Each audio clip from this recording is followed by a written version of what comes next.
আসসালামু আলাইকুম। ওয়ালাইকুম আসসালাম। কেমন আছেন? আলহামদুলিল্লাহ ভালো, আপনি কেমন আছেন? আলহামদুলিল্লাহ আমিও ভালো আছি। আজকে আমাদেরকে আপনি কি শোনাবেন? হযরত মুহাম্মদ সাল্লাল্লাহু আলাইহি সাল্লামের হাদিস থেকে 10টি হাদিস শোনাবো। জি শোনান। 1. হযরত মুহাম্মদ সাল্লাল্লাহু আলাইহি ওয়াসাল্লাম যাহা বলিয়াছেন বা নিজে করিয়াছেন এবং সাহাবায়ে কেরামদেরকে করিতে দেখিয়া নিষেধ করেন নাই, তাহাই হাদিস। 1 নম্বর হাদিস শরীফ, আখলিস দীনাকা ইয়াকফিকাল আমালুল কলিল।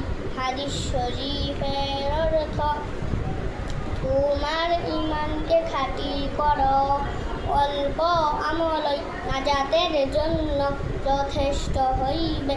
2 নম্বর হাদিস শরীফ, খায়রুকুম মান তাআল্লামাল কুরআনা ওয়া আল্লামা। হাদিস শরীফের অর্থ, তোমাদের মধ্যে সর্বোত্তম ওই ব্যক্তি যিনি কোরআন মাজিদ শিক্ষা করেন এবং অপরকে শিক্ষা দেয়। 3 নম্বর হাদিস শরীফ, তালাবুল ইলমি ফারিদাতুন আলা কুল্লি মুসলিম। হাদিস শরীফের অর্থ, তিনি এলেম তলব করা প্রত্যেক মুসলমানের উপর ফরজ।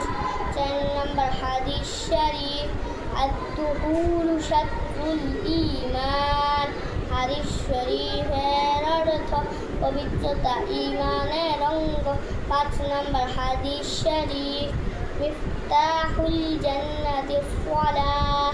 হাদিস শরীফের অর্থ, নামাজ বেহেশতের চাবি। 6 নম্বর হাদিস শরীফ, আউয়ালু মা ইউহাসাবু বিহিল আবদু ইয়াউমাল কিয়ামাতিস সালাহ। হাদিস শরীফের অর্থ, কিয়ামতের দিন সর্বপ্রথম নামাজের হিসাব হইবে।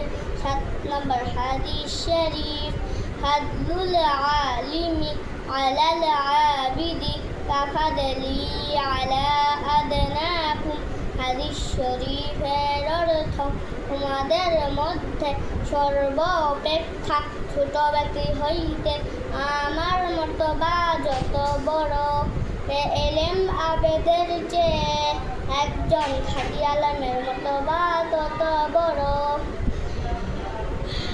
8 নম্বর হাদিস শরীফ, আদ-দুআউ ওয়াল ইবাদা। হাদিস শরীফের অর্থ, দুআই ইবাদত। 9 নম্বর হাদিস শরীফ, মান লাম ইয়াসআলিল্লাহ ইয়াগদাব আলাইহি। হাদিস শরীফের অর্থ, আল্লাহ তাআলা ওই ব্যক্তির উপর রাগান্বিত হন যে আল্লাহ তাআলার নিকট দোয়া করে না। 10 নম্বর হাদিস শরীফ, লা ইয়ারহামুল্লাহু মান লা ইয়ারহামুন নাস। হাদিস শরীফের অর্থ, আল্লাহ তাআলা ওই ব্যক্তির উপর রহম করে না যে মানুষের উপর রহম করে না। মাশাআল্লাহ, জাযাকাল্লাহ, হাইয়াকাল্লাহ, বারাকাল্লাহ।